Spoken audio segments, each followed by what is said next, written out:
All right, so ladies and gentlemen, welcome back to the triumphant return of Kabbalah Café. It is great to be here with you this fine Sunday morning, the 27th day of the month of Nisan. The month of Nisan is a month that is associated with miracles, the miracle of the Exodus. It says that the future redemption will also occur in the month of Nisan. By the way, the word Nisan is related to the word Nes, which means miracle.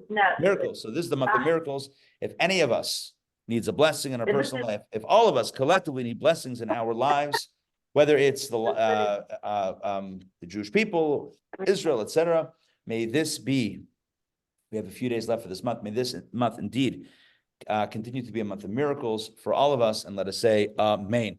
All right, so I want to talk about today's topic is the invisible man. Sent out an email on Friday, by the way, as I always say, if you don't get the email, let me know so I can add you. You didn't get the email. But really? I got it. So the email went out.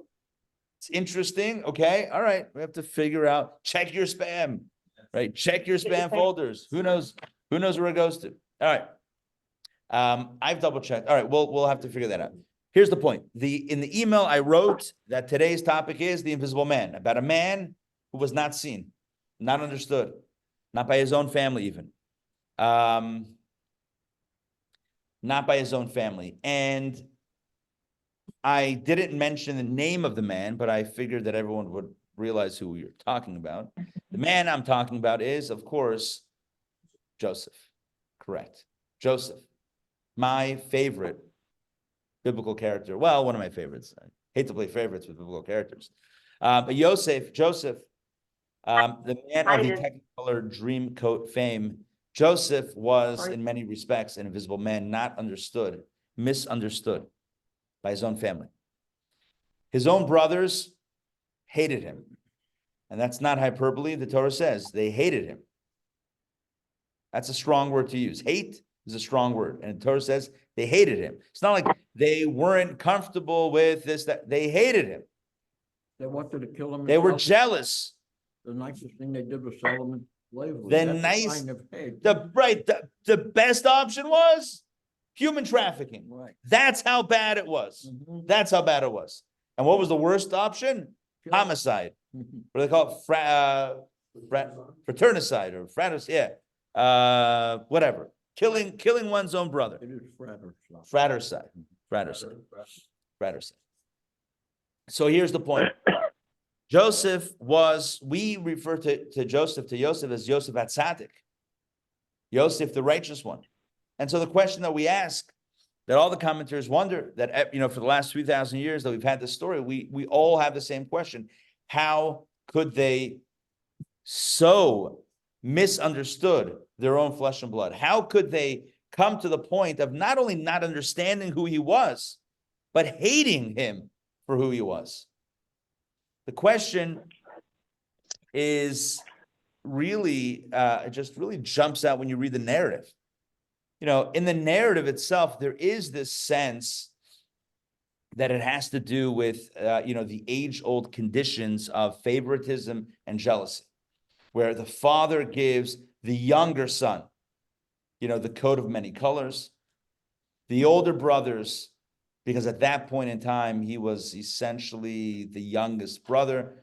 The older brothers are jealous. They're jealous of the extra attention that this young man gets. He's from a different mother, which we're going to talk about that right now. Actually, thank you for mentioning that. His mother, we know that Yaakov had children from 4 wives, 2 primary, but 4 women, Rachel, Leah, Bilhah, and Zilpah. Bilhah and Zilpah were the handmaids of Rachel and Leah, Rachel and Leah. And Rachel's son is Yosef. And he was the second to last. The Yosef was Binyamin. But Joseph was definitely of the younger siblings and the first of a different mother. Rachel only had 2 sons, Joseph and Benjamin, and died while giving birth to Binyamin. And so there's this animosity. And again, if you read the story, you can think that, we have a classic case of a parent favoring a child and a younger sibling, and that causes all sorts of family drama and family dynamic, complicated family dynamics, which culminates in fierce jealousy, which turns into anger and rage, and then homicidal thoughts and human trafficking as the story progresses. That is the way the story appears. However, if that's the case, if we're just reducing this to a human drama, which one could reasonably assume, well then, what we know about the children of Jacob, of Yaakov, comes into question, because we have this tradition, and the tradition goes that unlike Abraham, who had a Yitzchak, an Isaac, and a Ishmael, and unlike Isaac, who had a Jacob and an Esau, Jacob had 12 tzaddikim. Mitaso shlema. His, literally, the translation is, his bed was complete. In other words, his family was wholesome. Wholesome? 10 brothers want to kill one of their siblings? You call that a healthy family? You kidding me? Huh? And it's tzaddik. They're all tzaddikim. And we pride ourselves. We are Bnei Yisrael. We are the children of Yisrael. You know what that family legacy is? So it's easy to point fingers. Oh, yeah, so Abraham had 2 sons. One was good, one was Ishmael, not of our people. And Isaac had 2 sons, right? Yaakov, Jacob, and Esau. He was the bad twin. He's not one of us. But Jacob had 12 tribes. Oh, really? 12 tribes? And they were all tzaddikim, mitato shlema, right? The bed was complete. He got it right. He got it right? What's going on? Which leads us to a deeper understanding of the story. And this is true with many biblical tales, as of course you know. This is not the first time you've encountered the notion that the stories of the Torah are more than meets the eye, or even the commandments of Torah are more than meets the eye. This is a truth in Torah study, especially when you study it through the lens of Jewish mysticism, which is literally the objective of our Sunday morning Kabbalah classes, which is to study the Torah, study Judaism through the lens of Jewish mystical thought. So a different picture emerges when seen under this lens. By the way, if you're interested in insights into the parasha, into the Torah portion, join me Tuesday night. We're launching a brand new series called Torah Studies, weekly parasha classes in person and on Zoom, 7:30 to 8:30 p.m. Everyone's invited. It's a lot of fun. Here. Now back to our regular scheduled programming. Daily show. Yeah. Oh, you want to be here? It's logistically is a challenge because the preschool uses it. So I know at some point that's not gonna. Anyway. Good morning, gentlemen. Good to see you guys. We got the A team. We got the A team in. How's it going? You guys should get more buff. Yeah. He's trying. All right, here we go. Back to our story. So there's a deeper understanding of the story of Joseph and his and the brothers.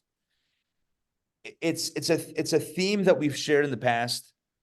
It's important to reset it, and of course it connects with our text and with the season that we're in. Yosef and the brothers. That's what we're going to refer to them as, Yosef and the brothers. That's the 10 older brothers of Yosef. The youngest brother, Benjamin, we're not talking about him. He's in a different category. But we have Yosef and the 10 brothers. Yosef and the brothers, their souls came from different places. Remember that book, Men Are From Mars, Women Are From Venus? Mm-hmm. Yosef was from Atzilut, and the brothers were from Bria Yitzir Asya. They had different souls, different soul origins. And because of their respective different soul origins, that's why they were very different people. And that's why it culminates in this colossal, cosmic misunderstanding. Let me explain. Probably the easiest way to explain this is by looking at the way they lived their lives and then reverse engineering. What did the 10 brothers do, the older 10 brothers, what did they do as an occupation? What was their occupation? They were shepherds. Shepherds. Perfect. What did Yosef do as an occupation? What was his occupation? Ultimately, Viceroy of Egypt. Statesman. What else did he do? He was the family snitch. Dream reader. Hold on 1 second. My volume for some reason is all the way down. I can't hear that. 1 second, Caroline. Jump back in. He his assignment was to snitch out on his brothers. That's not his occupation. That may have been 1 second. Hold that thought for 1 second. I mean, ultimately in Egypt, I'm going to narrow this down. What did he do? He was a statesman, but what did he do in Egypt on the day-to-day? He was the viceroy of Egypt. He was the viceroy, but he ran quite literally the food program. That saved the world. Do you know the story about the Rebbe and Shirley Chisholm? Do you guys know the story? Do you know who Shirley Chisholm is? She was a conqueror. Yes. Correct. Correct. And there's a movie being made about her right now. She was an African-American congresswoman from New York, ran for president. Was she the first Black woman in Congress? I think she was. And when she got into Congress, the congressmen didn't like, they weren't so keen. And so they put her on the agricultural committee. A woman from Brooklyn on the agricultural committee.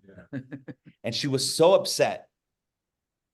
And somehow she met the Lubavitcher Rebbe.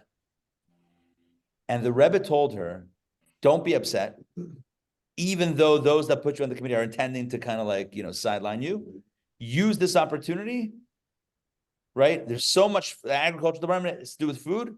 There's so many people that need food, and there's so much food out there. Make the shidduch, make the connection. And she created the food stamp program. She's the creator of the SNAP or whatever the food stamp or forerunner to food stamp program is. Why am I mentioning that? She ran the food program. That was her thing. By the way, this story was told. She told it at her retirement celebration when she retired from Congress.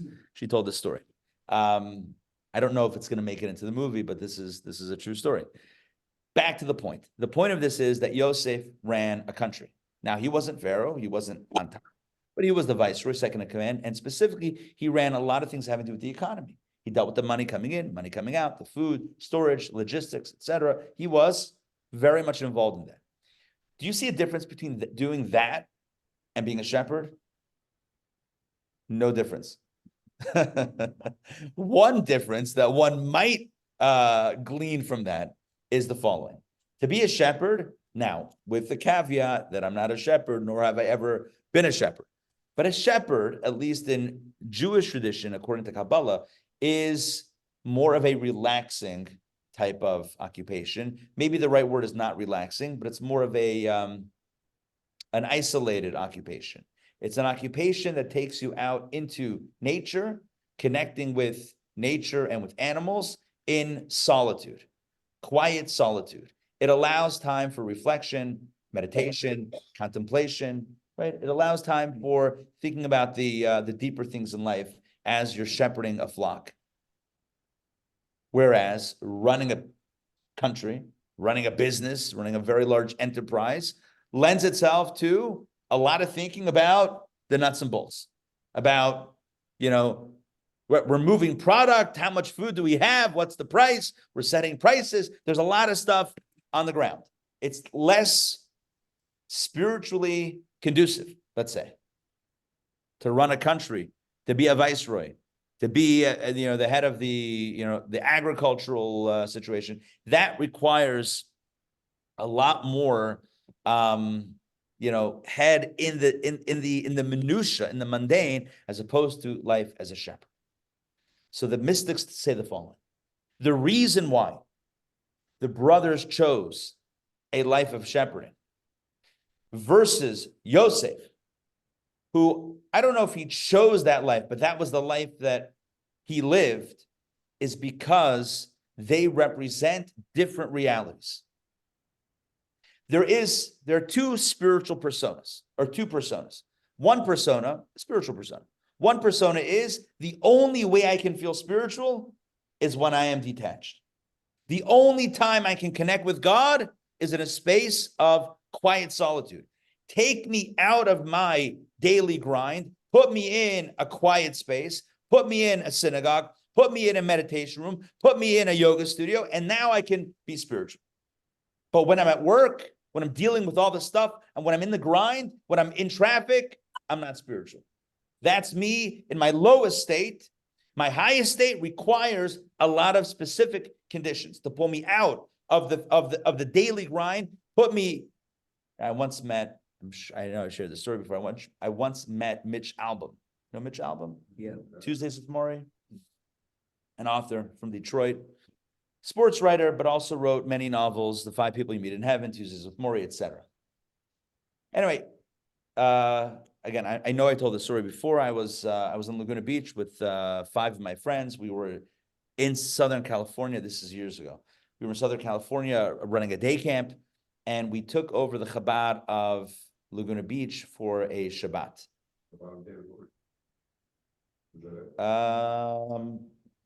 No, I think it's Laguna Beach. Maybe it's close. Yeah. By the way, the son of that rabbi that we took over lives here now, Mendy Gorevich. He lives like right around the corner. But anyway, I digress. So, but he was. It was a summer. We were doing a day camp in the summer. So, him and his wife, the family, they went away for the weekend. So they were looking for. So we were 5, 6 guys, yeshiva students, ready to roll. We took over the shul. We ran services, read the Torah, led the Farbrengen and the Kiddush, and that was it. Everything closed out. It wasn't a huge shul, it was a small Chabad house. Everything closed out. I don't know what, 2:00 in the afternoon, summer afternoon, long afternoon. So what do? 5, 6 guys. We were walking around the streets of Laguna. It's gorgeous, beautiful, and we wanted to get an ocean view. So, we didn't want to go down to the beach. We felt like that wasn't. Yeshiva students going down to the beach, that wouldn't be a thing. So what we did was we were walking along the road that's bordering the beach, but the problem is there are houses, so you can't see the water. We went to see the ocean. We heard that it looks really nice, so we wanted to see the ocean. Then there was one house that had been torn down and had a chain link fence up. I guess they were doing construction. So we were standing there, and that was our vantage point. We were looking out. This guy comes jogging by. And he's been running for a while. He says, "Hey, what you guys doing?" We're like, "Oh, we're looking at the ocean." He's like, "I live 2 doors down. You want to come over to my house and take a look over there?" We're like, "Okay, it's a little weird, but maybe." Then he says, I'm Jewish. I went to yeshiva as a kid." We're like, "Okay, good. We're safe." He said the right things. Let's go. So he introduced himself. He's like, "Hi, my name is Mitch Albom. You guys may know me. I just wrote a book recently called Tuesdays with Maury." And to the man, all of us are like, "Nope, never heard of it.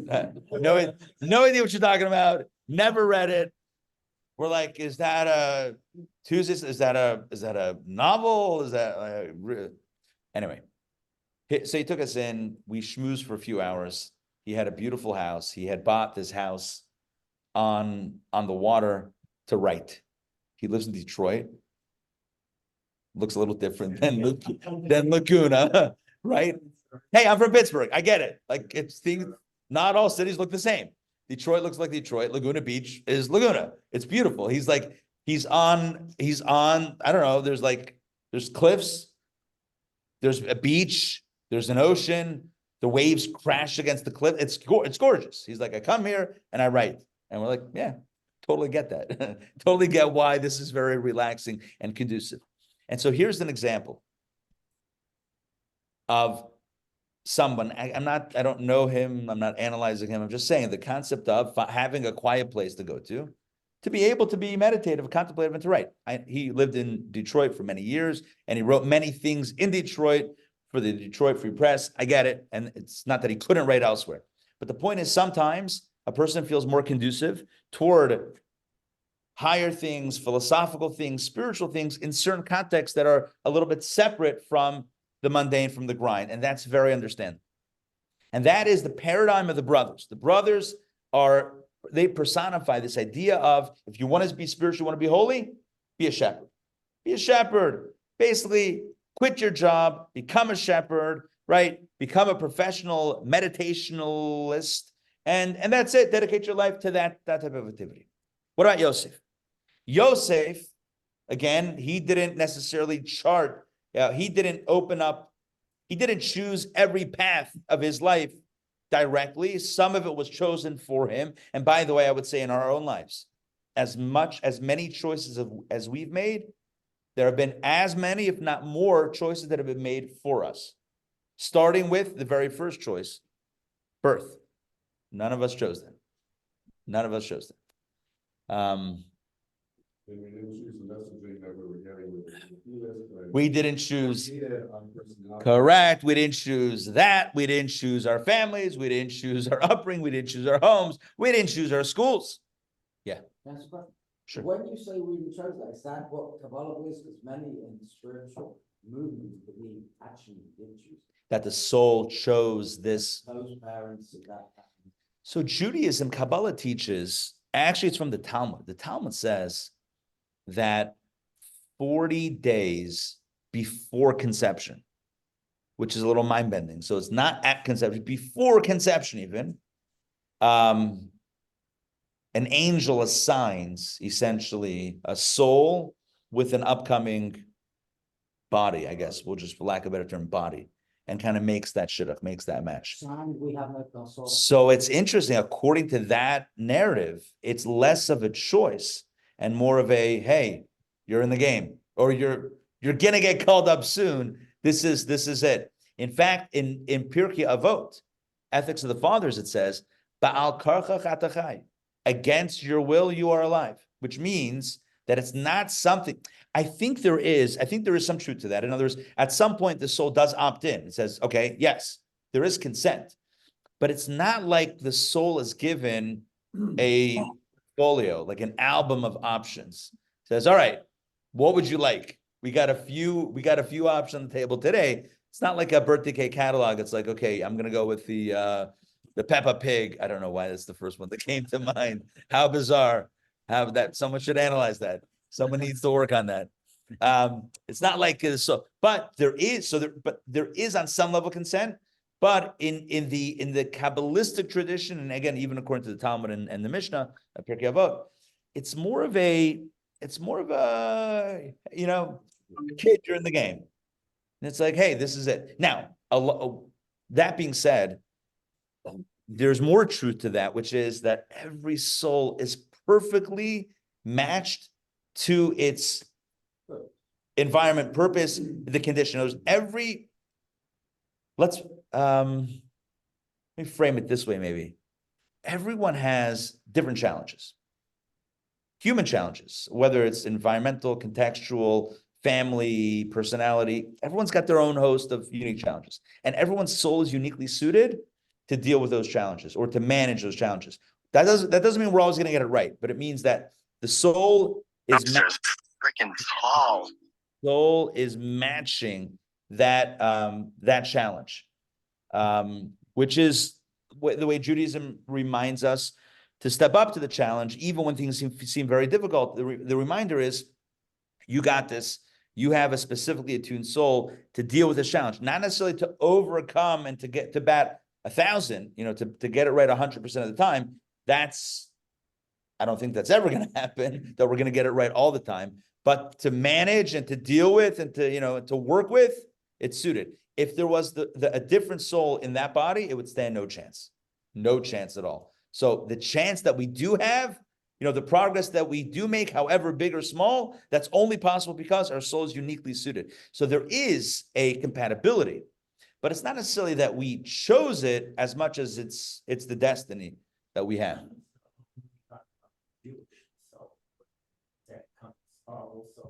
So that's a great question. So what's a Jewish soul? A Jewish soul would be, if we're kind of looking at it along these lines, that would be a soul that is designed to live a uniquely Jewish life, that has uniquely Jewish obligations. Right. Yeah, absolutely. Yeah, for sure. So that's a specific mission. Not everyone shares the same mission. Who was I speaking to recently? I had this conversation about Jewish souls and purpose, and I don't know. It was an interesting conversation, but I can't remember it now. Yeah. Brian Weiss, DNA is not a rabbi, but he's Jewish. So in Many Lives, Many Masters, he talks about all these, the past life regressions and your experiences.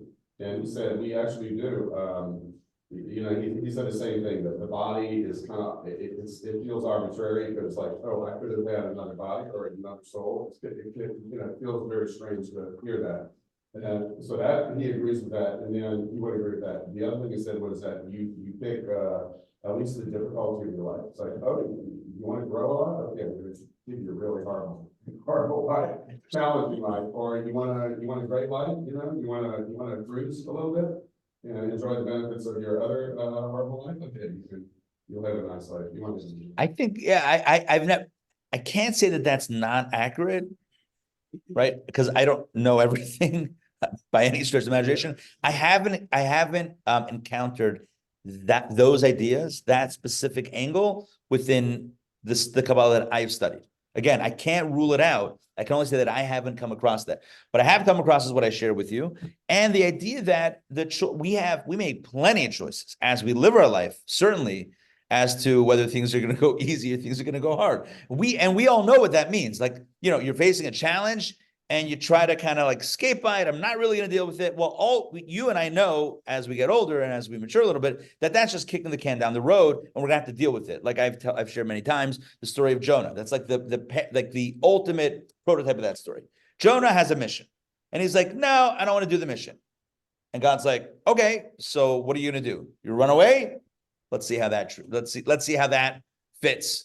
All right, run away, you get swallowed by a whale, spit out on dry land, and God's like, now you're ready to go? Because we could do that again. We're never going to run away from what our purpose is. Like if we have a mission in life, which we all do, you're not going to run away from that. It's just going to be, do we go there willingly or kicking and screaming? That's the only difference. So I would say whether or not we live an easy life or a hard life, that's, I don't know, a lot of that is attitude and how we live our lives. I'm not trying to oversimplify or minimize human challenge. And there are certain challenges that seem completely insurmountable and seem unfair. And when anyone, including the person experiencing them, might look at them, they might say, this is not okay. And raise a whole host of questions. Wednesday night, we are bringing from Israel a survivor of the October 7th massacre. The fellow who lived in Kibbutz Be'eri on the border, right by Nova Music Festival.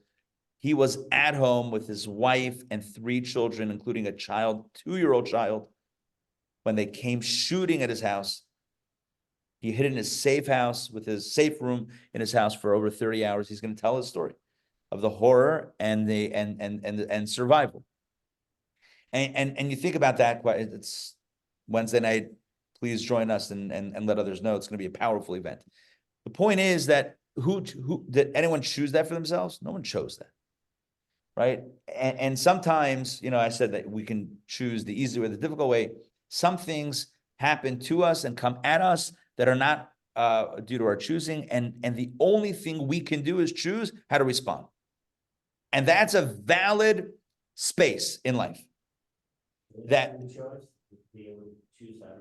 Yes, how to respond. And this is what Viktor Frankl writes also in his book, Man's Search for Meaning. We didn't choose, right? I'm paraphrasing, what happened to us, but we can choose how we will respond to that. And that's where choice comes in, but that also constitutes a more difficult or less difficult path. And how somebody responds to trauma or to any challenge in life, whether big or small. Edith Eger, she wrote a book called The Choice, Holocaust Survivor. A few years ago, we had her on Zoom. She did a talk. Just an amazing woman, very strong human being. She wrote a few books now. She wrote The Choice and The Gift, I want to say. Maybe that's the second book she just wrote. Anyway, so she writes there that she became a therapist after surviving the horrors. And she went through just crazy stuff. She says that, she'll be meeting with clients, with patients. And, one patient will come in and talk about SARS, about the children, health and family and the marriage and whatever. Things are falling apart. She's helping them. And the next one comes in, so she's crying. Then the next one comes in crying that her husband, or she ordered a Land Rover, Range Rover, whatever it is, and it came and they delivered in the wrong color. And she's devastated about that. And her first reaction is to tell this person, "You kidding me? Do you know what's actually going on? Do you know what people are actually dealing with? Do you know what real tzaras look like? You know what I went through? That's her first reaction. And on some level, one would say she's justified for having that reaction. How dare you be upset about something so trivial? But then she has come to a place to realize that you can't rank sorrow or trouble, right? For one person, this is challenging. For another person, that's challenging. So we're not in the business of ranking. We're not in the business of judging, right? So that's an essential point in life. The point, though, is that every soul has its challenge. Every soul has its purpose and its meaning. And every soul is matched perfectly with its body, with its context. But we didn't choose that necessarily. It's chosen for us. Joseph didn't choose his challenges. They were chosen for him. Joseph didn't choose his siblings. He didn't handpick his 10 older brothers. They were here before he was here. He had nothing to do with that. How do you know what challenges you choose and what challenges you don't? For example, the person is upset about the color of the car versus what's happening. Right. It sounds he chose that as a challenge, which is not. I hear you. In other words, he or she chose to get upset about that. So it's still a choice. You're right. You're right. Rabbi. Yes. Hi, Ray. So when someone is very, very ill and is approaching death, they sometimes are given a different name. Now that name had its own challenges. How does that affect the person who's going to be getting a new name with the challenges of that person? Do you know what I'm saying? Yeah, you're saying because a new name comes with a new energy that might bring more challenges. Right. That's a very good question. I never thought of that question. I've never seen anything specific. I don't recall seeing anything on that question. It's a good question. In other words, if the soul is the representation of that energy, and then you get a new name, right? So then that changes the energy. The way I've seen it presented is that the name should be one associated with life and health and positivity and blessing. So, it could be Chaya or Chaim or whatever other names that are associated with positivity, I guess, to maximize the positive vibes and to try to neutralize any negative vibes that are going on. And one of the reasons for that is because it says that if there was a negative decree against a specific person, i.e. name, well, then change the name, you got a different person, right? Different address. Who are you going to knock on? They don't live here anymore. So you got the wrong person. So that's the idea. But you're asking a good question. I would hope, this is maybe not necessarily an academic answer, but a hopeful answer. I would hope that the name only carries with it additional positive vibes and blessings and not any of the negative. So I think that's the hope. But it's a good question. But getting back to Joseph.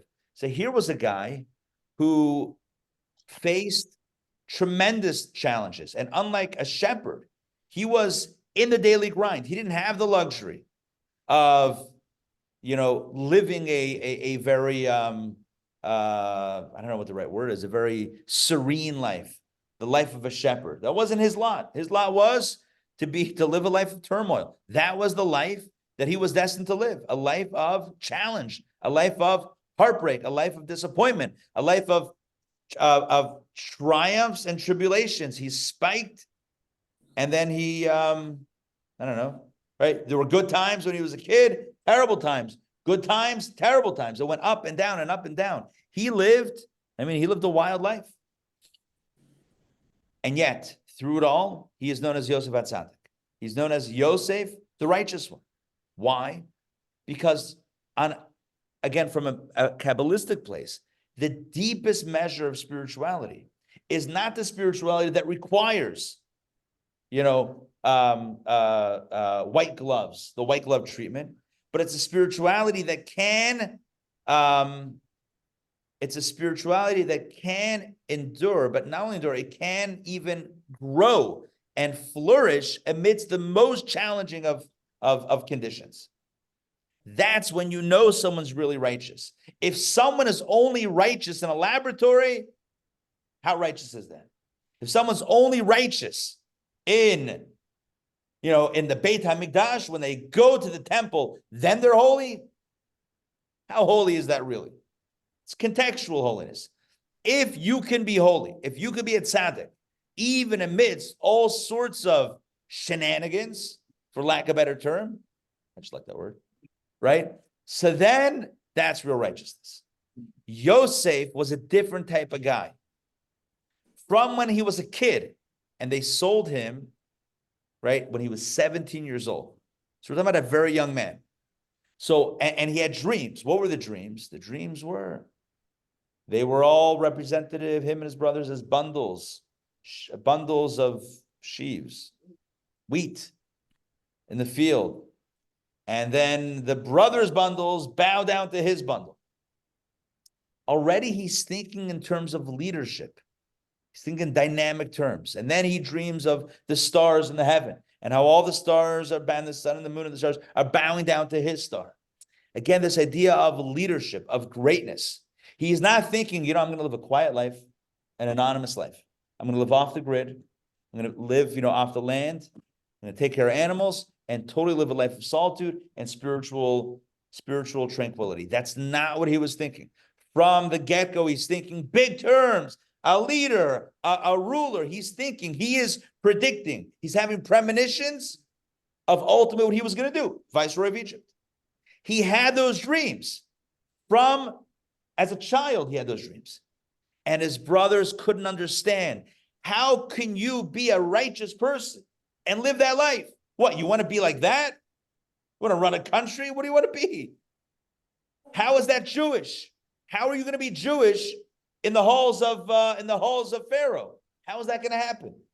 How are you going to walk through the halls of Congress, the halls of the White House, the halls of Cairo? How are you going to walk through those halls as a Jew? It's not going to happen.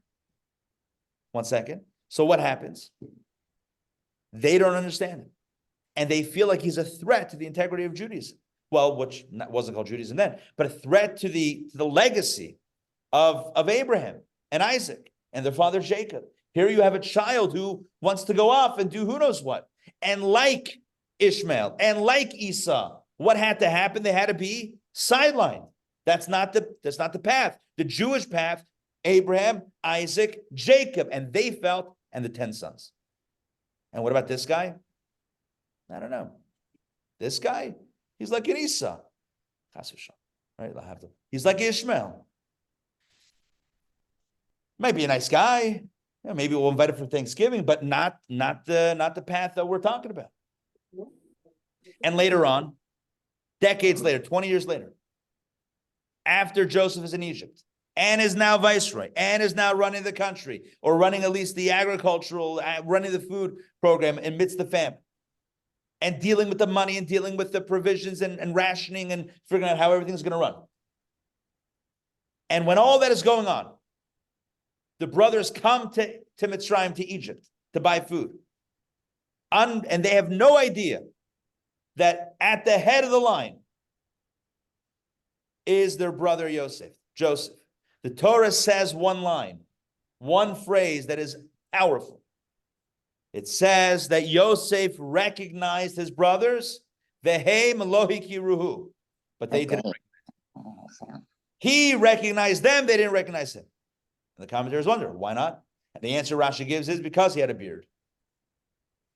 Okay.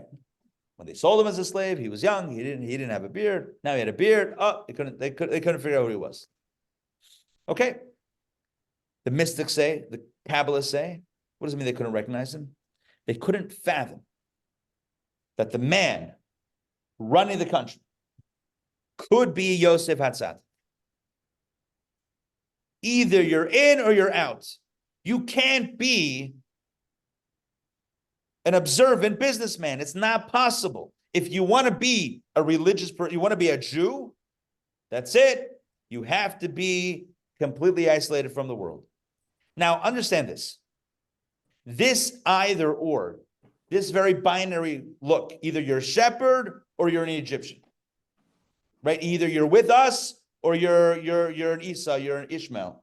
that binary take, right, in or out, and there's only one way that it can look, otherwise it's out, that has prevailed throughout Jewish history within our own ranks. This thought of either or. Think about the Jews that came from the old country to America. They fell typically in either or category. Either they threw their tefillin overboard, which many, many, many did. We're leaving Europe. We're leaving the shtetl. We're going to America.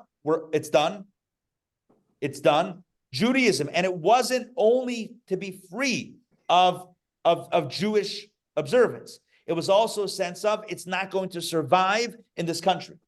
You can't be a Joseph. You can't walk the halls of Washington, or you can't walk the halls of Wall Street, etc., or Madison Avenue, and be a spiritual person. It's just incompatible. Throw the tefillin over. And some came and they did the opposite. They built walls. They recreated the shtetl. They created insular communities. They put the walls around.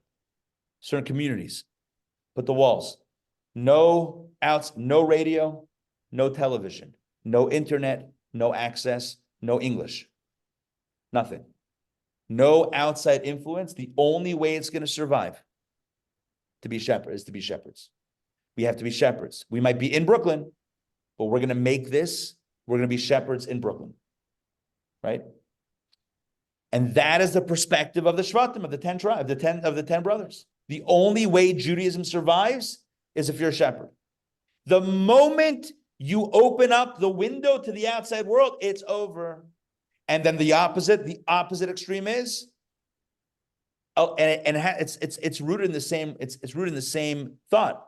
Is that no, we're going to go out there, but we know that as we go out there, it's over. Judaism is over. But we're making that choice. We're making that choice to open it up, and that's. And I think what we've seen, and what I think the Rebbe really tried to hammer home, is that this choice is a false dichotomy. It's false. It's manufactured. You don't have to choose. Like Yosef, you can have it all. You can have it all. You can be the Yosef. You can wear the power suit and go to the fancy schmancy dinners at a kosher restaurant. And you can be successful and make a ton of money and be a millionaire, even a billionaire. And you know what? You can be a religious Jew. It's not incompatible. It's not incompatible. You can own a business and be Shabbat observant. It's not incompatible. You can be like Yosef, very successful, highly successful, and be Yosef HaTzadik. You don't have to choose. When the Rebbe first sent shluchim to, I think interestingly, maybe I don't know if the right word is ironically, the first campus Chabad was, I believe, UCLA, Westwood. Rabbi Kunin. Listen, challenges. We're here 3,300 years. We've seen it all. We're playing the long game. We got this. We got this too. One thing about when you learn history and you have stories of resilience, you can't, you gotta, doesn't mean we don't work hard or we don't push and whatever, but we can't become despondent and throw up our hands. That's not the approach. Anyway, first look at what was sent to UCLA. And first campus Chabad was on the campus of UCLA. And in the beginning, people were challenging the Lubavitcher Rebbe, saying, "What, you're taking young kids, essentially, in their 20s, a young man, a young woman just got married, right? They don't even have a kid, and you're sending them, you're putting them on a college campus in the 1960s in California? You're crazy? What you doing? You're sacrificing their soul on the altar of the hippies. What are you, like, what's the plan? What are you doing?" And the Rebbe said, "I know exactly what I'm doing. I believe in the Yosef model. I believe that you can be out there and maintain your integrity. I don't think it's an either or. I don't think it's either Brooklyn or bust. I don't think that, right? It could be Berkeley also, not just Brooklyn, right? Detroit or Laguna Beach. Could have it all. Have a house there and a house there. Exactly. That's the point. Motor City, baby, right? amidst all that stuff, and Laguna, the tranquility of the cliffs. Huh? Absolutely. Atlantic City or Ventnor? Yeah, go ahead. Yeah.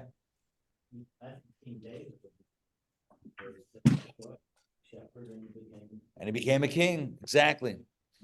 So the brothers, says Kabbalah, vehem lo hikiru, they couldn't fathom how you could have someone who is living I don't know what the right word is, a successful life out there in the world and still have any spirituality, have any spiritual values or Jewish values. They couldn't fathom.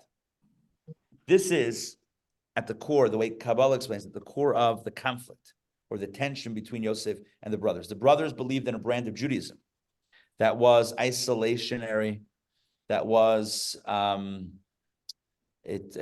wholly tranquil and meditative, a Judaism that I would say they believed would collapse under any introduction to an outside hostile force. The only way to keep this intact is to isolate it. That's what they felt. We got to isolate it. We'll be shepherds, and in that isolation, this thing can thrive. If it's exposed to outside challenge, this whole house of cards, this whole thing might come falling down. And Yosef said, and he believed, have more faith. Have more faith in this institution called Judaism, or this lifestyle called Judaism. It can withstand and even thrive in foreign environments. In fact, let's take it one step further. In fact, Judaism, Torah, Yiddishkeit, Torah mitzvahs, was designed precisely for the hostile environment. Torah was not given to the angels in heaven. Torah was given specifically down here. By the way, we're coming up to the holiday of Shavuot in a few weeks, in 5 weeks or so. And on Shavuot, the Talmud tells us there was the debate between heaven and earth. When Moses went up the mountain to get the Torah, the angels tried to block it. The angel said to Moses, the angel said to God, why is this Yilod Isha? Why is this son of a woman? That was the phrase. This flesh and blood human being. Why is he here? And God says to get the Torah. And they said to Nahod Chal Shamayim. No, keep your glory up in heaven. Don't give it to this. Don't give it. And God says to Moses, answer them. And Moses says, I can't answer angels. That doesn't work. Humans can't debate angels. It's an unfair thing. God says, hold on to my throne and answer. So Moses does that. This is the Talmud. Talmud records this. Moses says to them rhetorically, such a Jew. He says, what does it say in Torah? Sorry, what do the 10 Commandments say? I am the Lord your God who took you out of Egypt. Out of Egypt. Yeah, he says to the angels, were you in Egypt? I don't remember that. What's the next commandment? Don't have any other gods. When was the last time y'all were tempted to worship other gods? Yeah, what else does it say? Honor your father and mother. Y'all have parents? What else does it say? Keep the Sabbath holy. Y'all work to then take a break? I don't think so. Do not murder. How's that working out for you? Do not steal. Yeah, how about adultery? Not happening. Coveting. You guys covet? Torah is not right. Torah is not for you anyway. But you know what it really means? It's the same debate. The angels were saying that Torah thrives in an isolated environment. Torah is for heaven. And Moshe and Yosef and the Lubavitcher Rebbe said the same thing. They all said the same thing. Torah is not meant for the ghetto. It also can be in the ghetto, especially when there's a forced ghetto. But Torah is not designed for the ghetto. Torah is designed for the real world. Torah is designed to be rolled out, to be implemented, right? We're going to roll out this new thing. I've got a new product. It's called Torah, right? This new thing, we're going to roll it out into where? The real world, because it's meant for us to live a life of goodness, of kindness, of light. In the real world, it's easy to be a tzaddik when you're sitting on a bench in a synagogue with a book in front of you. I'm not putting that down. I'm just saying it's easy. The real mission of Torah is going down into a real world and then making an impact. Why was the Torah given in a desert and not in, let's say, Jerusalem? And the answer is because, one of the answers, many answers given, is because that's the whole point of Torah, to go into a desolate place, into a wilderness, into a desert, into a no man's land, into a balagan, into a crazy place, into an uninhabited place, and to civilize it. Torah is meant to teach us civility, not just humanity civility, but spiritual civility. How to be a mensch, how to be a yid, how to be a Jew, how to be a good person, how to be a spiritual person. Where? In the here and now. If the Torah can't tell the businessman or woman how to be a good businessman or woman, then what's the point of Torah? To tell you how to wrap tefillin? That's it? You needed all that just for that? You got a YouTube video. You need the whole Mount Sinai for that? Have a YouTube video, how to wrap tefillin.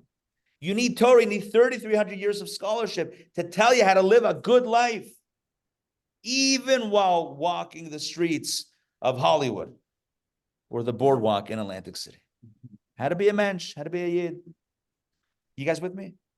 This is the debate between Yosef and his brothers. They couldn't understand. It was not a debate about a person. It was a debate about the future and the direction of this fledgling movement that we call today Judaism. What direction? Where is it going to go? Does it stay in a box on the shelf, right? On the hilltop with a bunch of animals? Is that where Judaism is? Or can it even be in the halls of Pharaoh, the Pharaoh in Egypt? Can Judaism exist in that space? Joseph said yes. The brothers said no. History has shown us which narrative has played out. This was something that ultimately the brothers conceded. And they conceded. And even though they remained shepherds in Egypt, remember when the Jews came to Egypt, when the family, right? When Yaakov and his sons came, Jacob and his sons came to Egypt, they settled in a land called Goshen.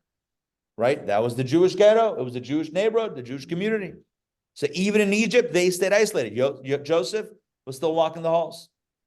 One could argue when we isolate, that doesn't work out well for us. Number one, that's not our mission. Number two, that just keeps us separate. The point of Judaism is to influence in a positive way, to influence and to go viral. And so, this is going to be the foundation. We didn't read this, we didn't read the text inside, but this is going to be the foundation of understanding why it is that a few of the tribes, when approaching the land of Israel, said, we don't want to go into Israel. We want to stay outside of Israel. And the reason they gave is because this is good land for our flock, because we're shepherds. We don't want to go into the land of Israel and deal with the other nations. We'd rather stay isolated. It's the same drama playing out years later.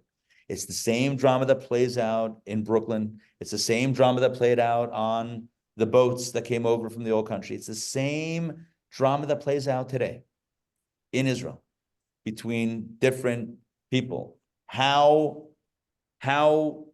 much are we involved in the larger world, society, community, versus how much are we going to isolate, keep things isolated, believing that that's the only way Judaism can thrive. There are subtleties of this debate that echo today, to this very day. And so even though we might discuss it and say, well, clearly Joseph was right, and the model of Judaism and really the purpose of Torah is that it should go widespread, there's still challenges that come up today in these types of debates. So I'm just laying the groundwork. Next week, we're going to continue the conversation. But if you could hold your question, I do want to talk about the Sphira because I'm very excited about this. We'll do it very quickly. I'm going to pull it up on the screen, but also let's pass these around. Just to give, while we pass this around, I do want to give a quick intro. There are 49 days between the holiday of Passover and the holiday of Shavuot. 7 weeks, 49 days. There are 7 emotive character traits called the midot. 7 character traits. And the way Kabbalah describes it is that each of the 7 character traits has within it shades of the other 7. So in other words, there's 7 times 7 character traits that we are to work on throughout this day. Think of imagine if you had like you ever see those pull out, those tear off calendars, those little squares, right? Like the Far Side. Oh, Calvin and Hobbes or whatever it is. I think I'm just dating myself at this point. Like 30 years ago, they had those. Who knows what they have today? I haven't looked in the last 30 years.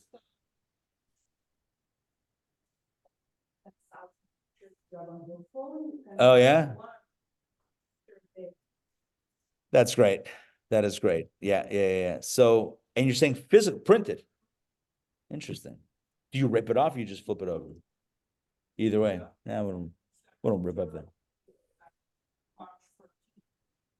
Right. Someone's birthday. Yeah, beautiful. Maybe we should do that. That's a good idea, actually. I wonder if they have a Hebrew calendar version of that. That would be complicated. That would be helpful. Huh.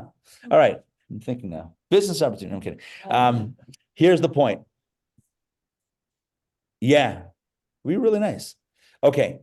Also anything that's analog, i.e. not digital, is always better because like it's Shabbat friendly, holiday friendly. It's good to have like something physical. Like digital calendars are great, but then half the time we're like, oh, I can't look at it. Oh no, I have no idea what today is.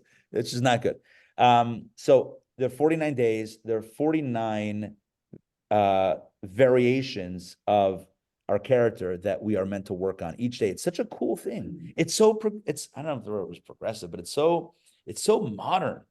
It's so like, isn't it like every day for 7 weeks, we're working on ourselves, like self-help, spiritual self-help, incremental work every day. It's so cool. All right. So that being said, there's an energy for the week, an overall energy, and then an energy for each day. So I want to talk about the energy of this week that we're in right now, which is week 2 of the Omer. And I want to speak specifically about the energy for today, which is day 12 of the Omer. So we'll first start off with the week and then hone in on this specific day. So here we go. Without further ado, I'm going to share my screen. Sefirat HaOmer. Oh, your app doesn't work? From Chabad.org? Say it again.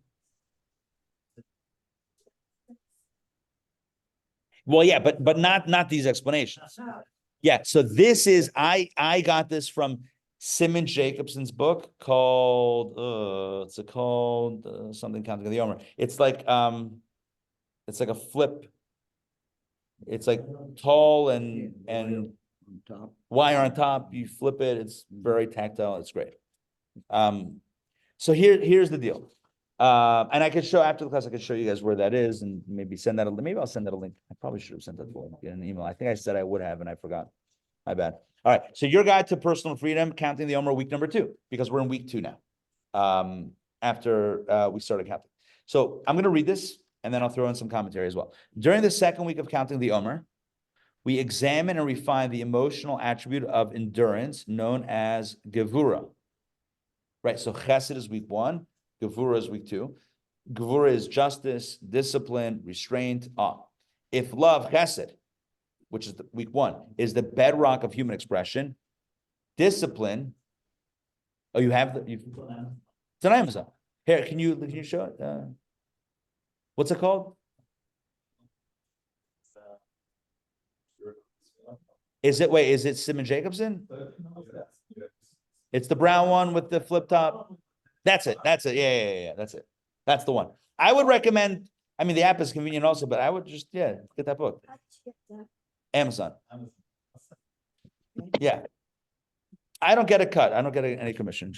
I know no one actually thought that, but I just felt compelled to say that. Okay, so let's start again. Second paragraph. If love, Chesed, is the bedrock of human expression, discipline, Gvura, is the channel through which we express love. It gives our life and love direction and focus. Gevura, discipline and measure, concentrates and directs our efforts, our love, in the proper directions. Now, I do want to give a quick example of Chesed and Gevura. So Kabbalah used the example of the hand and the fact that we have fingers as an act of Gevura. Chesed would be a hand without any delineation. Gevura creates limitation and differentiation. That's what Gevura does. Gevura makes boundaries. Gevura creates boundaries, like the boundary between the fingers. But the fact that we have different fingers creates, what's the right word? Dexterity, is it the right word? Dexterity, tactile, the ability to do things, right? Imagine, put on a pair of mittens. I haven't done that since I was maybe in 3rd grade, but imagine you put on a pair of mittens, like old school mittens, right? The ones that were attached to your coat with those little clips. Remember that? Was that just me in Pittsburgh? It could have been. You also? All right. Huh? Oh, yeah. That mitten season was a lot. Yeah. Oh, yes. Cord. Wait, where did you grow up? I'm in class. Oh, and you had, all right, I guess it gets cool. Okay, well, that makes sense. So yeah, the cord. Yes. It was just wired through your coat. That thing should not go missing. Huh? No. That's cordless. Anyway, so imagine you have mittens, right?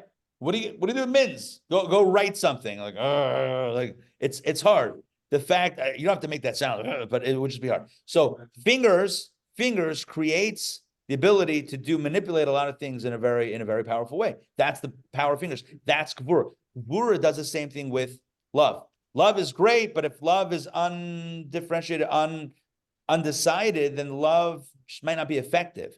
When love is channeled, it goes specifically to a specific place, specific person in a specific way.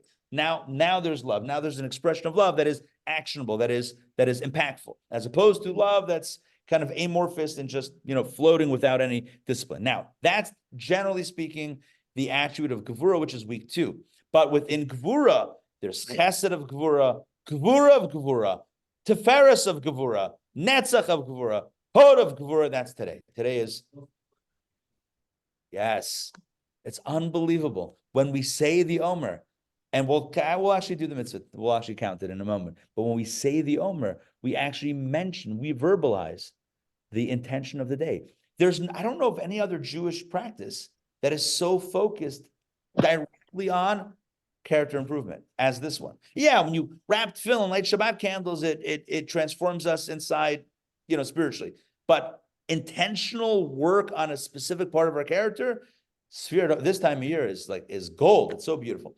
Now let's do day 12, because that's today, and then we'll close it out. Day 12, Hod of Gevura, humility within discipline. Now, Hod is humility, Gevura is discipline. So Hod of Gevura means humility in discipline. It means having discipline, but being humble within that discipline. So what does that mean? What does that look like? Here we go. The results of discipline and might without humility are obvious. The greatest catastrophes have occurred as a result of people sitting in arrogant judgment of others. In other words, Gevura, arrogant Gevura, that doesn't look good. Arrogant Gevura is dictators, making rules, making decrees, judging, etc. That looks ugly. Arrogant Gevura, discipline. Am I arrogant? Here are questions to ask ourselves. Am I arrogant in the name of justice? What I consider just? Do I ever think that I sit on a higher pedestal and bestow judgment on my subjects below? What about my children, students? So here's the exercise for the day. Before judging anyone, ensure that you're doing so selflessly with no personal bias. That is hard. That is hard. But that is Hod of Gevura. That is the exercise, the internal exercise of the day, is before judging, condemning, criticizing, critiquing, etc. others, think about, is this coming from a place of humility? Is this coming from a selfless place? One might even say, is this coming from a place of care for the other or righteous indignation of self? Is it because I got triggered or because I really care humbly about you and your betterment? That's an important question.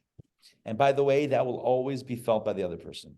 The other person will always be able to feel whether or not you mean whatever you're saying out of care for them, concern for them, or out of your own hubris, your own, how dare you, you're wrong. That makes me feel better to call you out. And those are two different experiences. So again, that's an insight into the energy of the day, Hod of Gevura. Thank you very much for joining me today for Kabbalah Café. We'll schmooze right after the class, but I want to let everyone go. Again, a few quick announcements. Number one, so I'm giving you Monday. I'm giving you for now. I may take away Monday soon. I have plans for Sunday for Monday. But right now, Monday evening, you guys are on your own. But Tuesday night, Torah studies, 7:30 in person and on Zoom. Starting this Tuesday, Parsha class. It's a great class. Yes, I used to teach it. Yes. Well, I've been waiting for 2 years to get it, to amp it up. So this is going to be better than ever. So Torah studies launches Tuesday night, weekly Parsha class. If you want to live with the times, it's not about reading the newspaper. Who does that anyway, right? Newspaper. Other people do. It's living with the times Jewishly means you're up to date with the Torah portion of the week, the energy of the week. You're connected with what's going on spiritually based on the Torah reading. We're going to do that. 60 minutes, we take a topic, we analyze it, and it's always driven home into real life lessons and takeaways. So that's Tuesday evenings, pretty much from now on, Tuesday evening, 7:30 to 8:30. Announcement one. Announcement number two, this Wednesday night, very special event with a survivor of the October 7th massacre. Join us as a community for this experience. Bear witness to the story of what happened. There's a lot of narrative out there right now, and a lot of things are being twisted and turned in various directions. Join us as we hear directly from someone who survived and who's had to go through intense amount of healing over the last 7 months. This is happening this Wednesday night, 7:30 p.m. We have our reception, our welcome reception, 8 p.m. The program and the talk begins. Join me this Wednesday in 3 days, Wednesday evening, 7:30 p.m. for Faces of October 7th. All right. Thank you very much for joining me this morning. Shavua Tov. Thank you very much. It was beautiful class. Thank you. Thank you. Thank you. Mariana, great to see you. Say it one more time. Just- Shavuot. Yeah, we're doing all night learning. We do a series of talks. We do like TED Talks, starting from the evening and continuing. No, not on Shavuot night. Hey, how's it going? You should send day 12 to Anthony Blanket. Oh, I don't. It's the street. Okay, got it. I'm serious. It's exactly what it needs. Tuesday is online too. Say it again. The class on Tuesday is online too. Yes. Yeah, on Zoom. Yes, live on Zoom. Yeah. Let me know, or if you want, I'll put you on the list. I'll send you the Zoom. Fantastic. I will I love. got you. I got you. I'm looking forward to it. It's gonna be a lot of fun. Matt, I want to make a shout out to Matt. Matt is here on Zoom. Matt, you're back in Kansas? Yes, I'm back in Kansas. Matt's back in Kansas. Matt, who many of you know, Matt, a good friend of me and the class. Matt was just in Atlanta for a few weeks ago, and we were able to hang out together for a little bit. And Matt was here. He was here on a Shabbos morning. Yeah. So we hung out together. That was so much fun at CBT. Yeah, right here, live and local. So anyway, Matt, it was great to see you. It's great to see you online. Very much enjoyed it. Great to give you a hug. And all right. Hope all is well. You still Rabbi. fighting fires? Oh, yes. All the time. Matt's a firefighter, amongst other things. He's now volunteering. Rabbi. Yes. Rabbi. Hey, hi, Ray. I want to tell you, Mitch Album also wrote these books. One is called The Timekeeper, and the other one is called 5 People You Meet in Heaven. Yes. In Yes. addition to Tuesdays with Maury. Yes. Yes. And what thank you for mentioning that. What I didn't say in my story, and what I think you might enjoy is that when we met with Matt with Mitch Album, so he said he wants to give us a copy of his book. So we told him that we can't take it because it's Shabbat and we can't carry, there was no air. We couldn't carry it from his house to the rabbi's house. So we can't take it. So he says, all right, tell me where the rabbi lives. And after Shabbat, I'll drop off a copy. And he dropped off a copy of the book. Listen to this. He dropped a copy one copy, and he inscribed it, dedicated to, I guess it was 5, because I remember 5, to the 5 guys, to the 5 sweaty guys in white shirts and black pants. That's what he wrote. And we all took turns reading the book, but none of us know what happened to it. None of us, to the man, we have no idea where that copy is. Oh my goodness. I don't know, but he inscribed it. He went to yeshiva in high school. Like he went to Jewish high school. And then he, college it in. But yeah, he knew everything. Like we came to his house. He's like, I know, like kosher. He's like, I'll give you like water bottles and whatever it was. Like he was totally cool. By the way, he said, I don't know, it's not about him, but let's make it about him for a second. He said that he's not like really into, he's more spiritual than religious specifically. I don't know. but I think he enjoyed meeting with us. Yeah. So they were even a higher level. Here's what we're gonna get to next week. And then if so, I understand that they say, well, why not isolate that they're on a higher level, but why do they try to murder and then tell us that Here's what we're gonna say next week. Here's a preview. The brothers are actually not on a higher level. Because the higher you are, truly higher, the more you can go into the fray and still be okay. Whereas if you need to protect, that means that you're not 100% confident of who you are, where you are. And that means that you're not actually coming from, you're not tethered in that anchor of pure and perfect security. You with me on that? But we're gonna get to that next week. It's a great question. Yeah, that's actually, I'm gonna literally set that up. You might think based on what we discussed that they're higher, he's lower, when we're flipping around. All right, that's the game plan. See you guys. Merle, Dr. Max, Renata, great to see you guys. Mariana, Larry, Tony, Ray, Lisa, Renata, yes. Ami Torah said yes. Done. All right, good to see you guys. Shavua Tov. Take care.